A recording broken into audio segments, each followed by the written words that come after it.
ini bermanfaat buat Bapak Ibu dan kita persilahkan ibunya untuk memberikan penyuluhannya.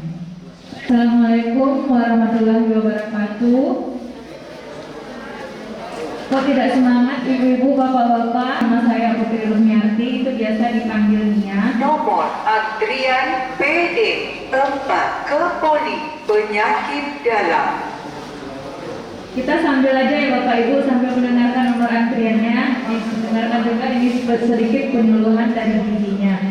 Mungkin langsung saja, untuk perkenalan awal sudah cukup mungkin ya Bapak Ibu. Nanti kalau misalnya pengen konsultasi gizi lebih lanjut lagi, bisa menghubungi saya di bagian instalasi gizi dan juga ada di poli gizi kami di RSUD Lubasum ini. Mungkin sebelumnya Bapak Ibu itu sudah mengetahui ya itu apa asam urat. Di sini asam urat itu berbeda ya Bapak Ibu dengan rematik.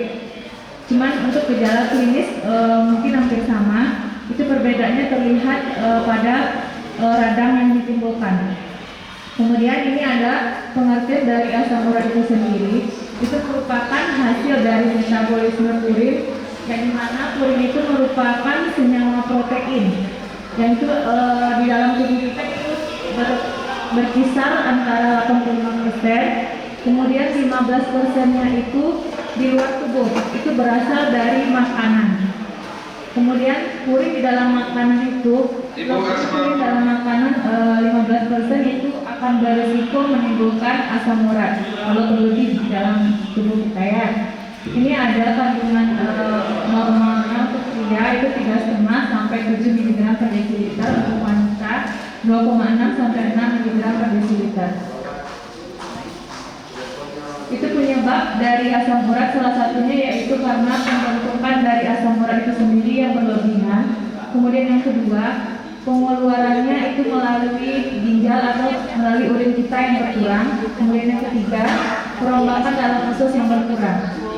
Itu merupakan penyebab dari asam urat itu. Slide.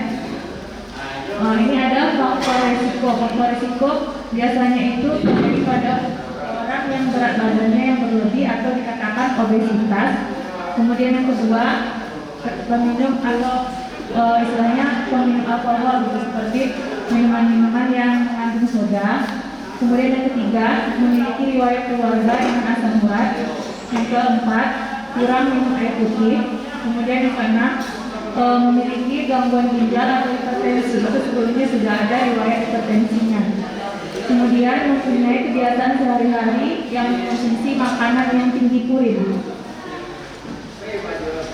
Adapun tanda dan gejala dari asam urat itu sendiri yaitu yang pertama, gejala dari asam urat itu merupakan persendirian itu terasa nyeri, terutama itu pada saat malam dan pagi hari. Kemudian yang kedua, tanda dan gejalanya itu biasanya persendian yang sering terkena itu seperti tumit, pergelangan tangan, jari kaki atau tangan, siku serta lutut.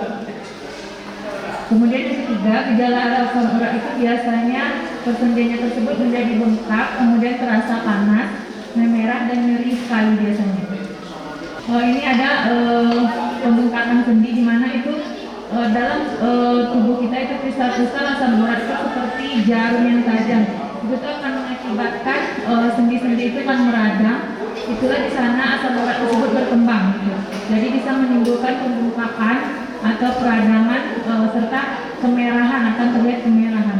Adapun akibat dari lanjut dari kenaikan atau peningkatan dari asam urat. Peningkatan dari asam urat itu sendiri itu apabila keterlambatan penanganannya itu akan mengakibatkan yang pertama itu gangguan ginjal. Gangguan ginjal di sini bisa mengakibatkan itu kerusakan pada ginjal. Kemudian yang kedua itu penyakit jantung. Yang ketiga diabetes mellitus. Mungkin tiga tadi yang mengakibatkan istilahnya kalau asam urat tersebut tidak ditangani secara cepat. Kemudian ini ada tujuan dari pemberian makan untuk pasien yang menderita asam urat tersebut. Yang pertama itu tujuannya untuk mencapai dan mempertahankan status gizinya hingga mencapai yang optimal. Kemudian yang kedua, membantu menurunkan kadar asam urat tersebut dalam darah dan urin.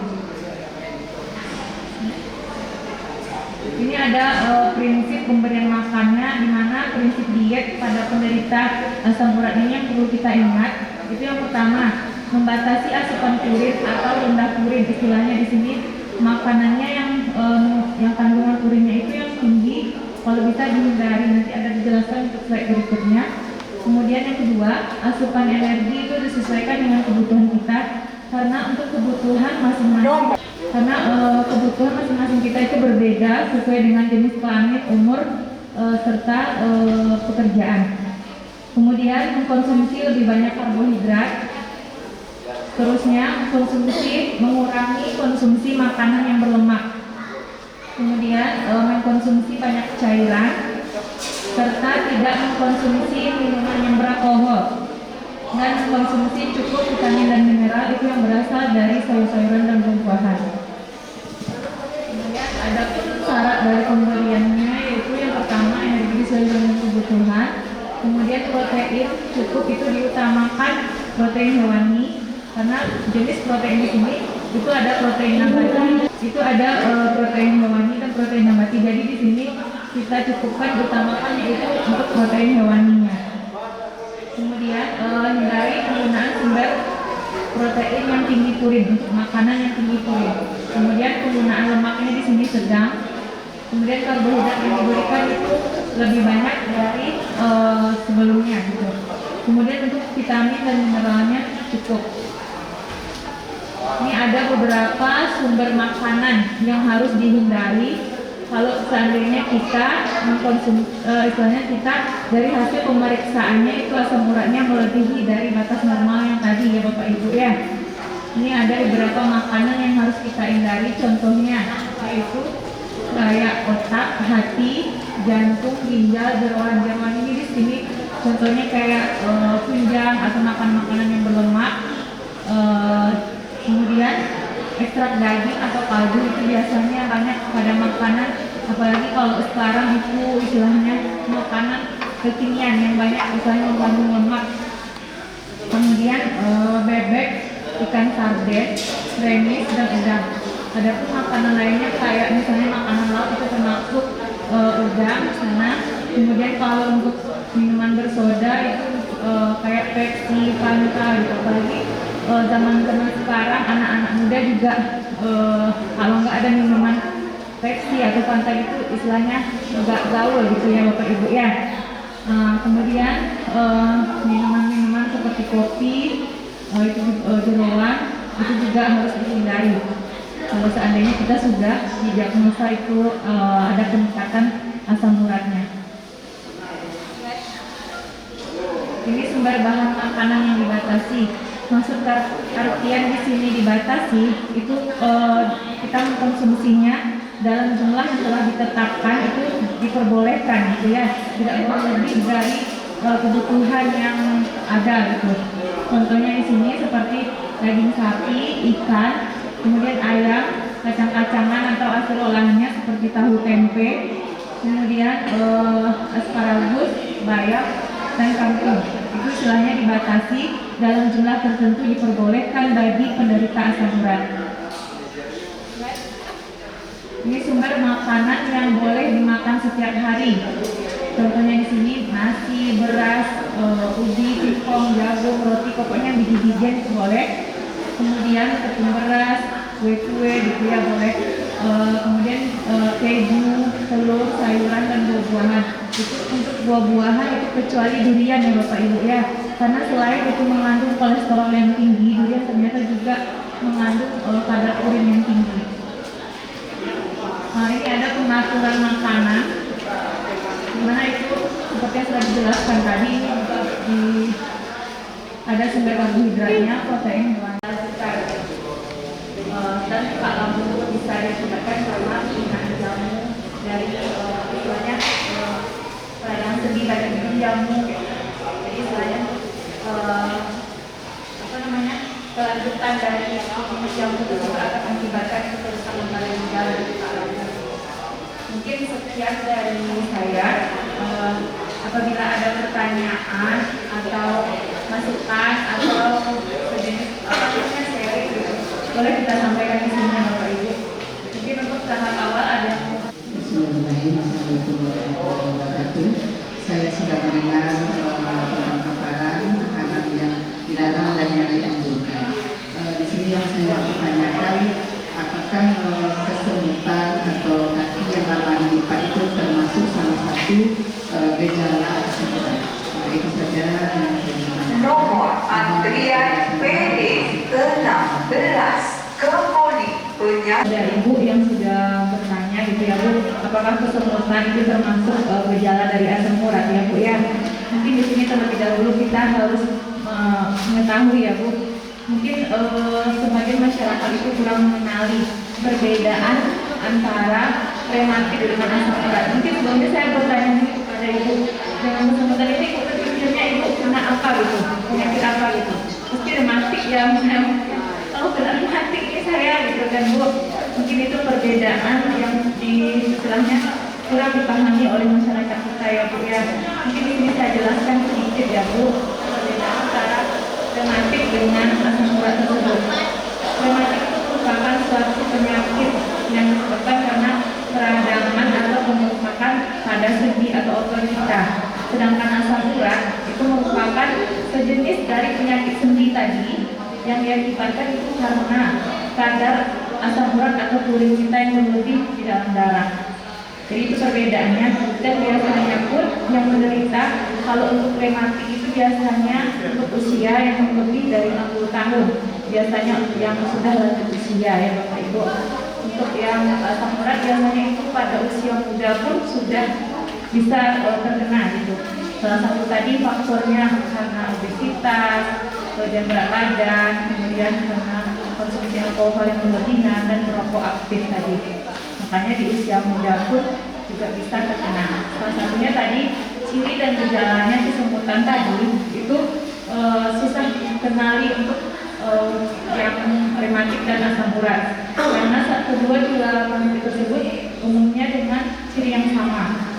Ya Bu, yang mungkin untuk mengenalinya bisa itu langsung kita cek kadar asam uratnya melalui laboratorium terdekat. Nah, jadi kalau seandainya sudah tinggi gitu kandungan asam uratnya, berarti kita sudah berisiko untuk terkena asam urat. Dan lama kelamaan kalau terjadi pembengkakan dan radang, itulah yang dikatakan rematik tadi. Gitu. Ya Bu ya. Ini Bu kasih ya. Tadi kan ibu katakan rematik sama asam urat kita ngomongin kan. Kalau asam urat kan ada yang bengkak, tapi ini tak ada bengkak. Cuma kalau dipijak sakit, keselam. Nomor antrian PD 26 ke Poli penyakit dalam. Kakinya tak ada bengkak, cuma kalau diinjak sakit. Tidak ada ciri-ciri yang tadi kan juga Tidak ada ciri-ciri yang disebutkan tadi gitu Bu. Apakah itu termasuk asam urat gitu?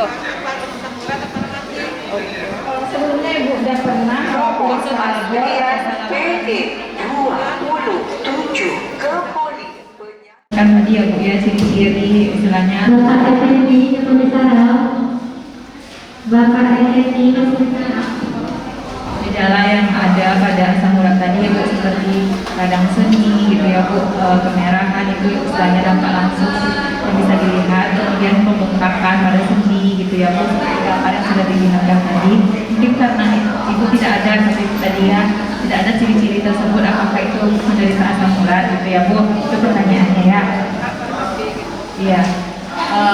Mungkin kalau melihat sepintas mungkin karena tidak ada gejala atau yang saya sebutkan tadi itu mungkin belum termasuk penderita asam urat. Mungkin untuk pastinya itu bisa cek labor kandungan asam uratnya berapa gitu untuk memastikannya. Oh itu normal Bu, normal ya, dalam batas normal. Oh enggak, rematik bukan itu Bu. Kalau rematik itu merupakan penyakit sendi yang disebabkan karena pembengkakan yang biasanya di apa kan ibu tadi nggak ada bengkakan, jadi enggak ada rematik apalagi karena itu mungkin karena istilahnya gini, kalau istilahnya karena posisi tubuh misalnya ini ya Bu, kalau kelebihan berat badan itu salah satunya. biasanya menopang tubuh itu kalau nggak kuat itu memang lebih terasa sakit kalau diinjakkan sama teman saat jalan gitu. Atau satu lagi bisa jadi itu karena faktor dari istilahnya penyakit lainnya gitu yang ciri-cirinya bersama gitu, seperti yang mungkin yang bilang itu seperti yang ditulis tadi. Kesemutan itu biasanya kalau pada penderita diabetes juga ada merasa kesemutan seperti itu. Bukan kesemutan lagi Bu, udah Kram gitu ya Bu ya. kalau kesemutan kan sebenarnya dalam nggak bisa sebelah. Ya mungkin Ibu bisa istilahnya konsultasi lagi kalau misalnya ke saraf gitu atau ke poli, pokoknya yang berkaitan dengan ya mungkin kalau untuk asam uratnya tadi normal ya Bu ya 5,5 ya normal ya iya Bu. Partisipasinya yang telah bertanya terhadap penyuluhan Ibu Anizawati Kepunjara. Ibu Anizawati Kepunjara. Terima kasih atas waktu dan kesempatannya. Mungkin saya akhiri dengan wabillahi taufiq wal hidayah. Assalamualaikum warahmatullahi wabarakatuh.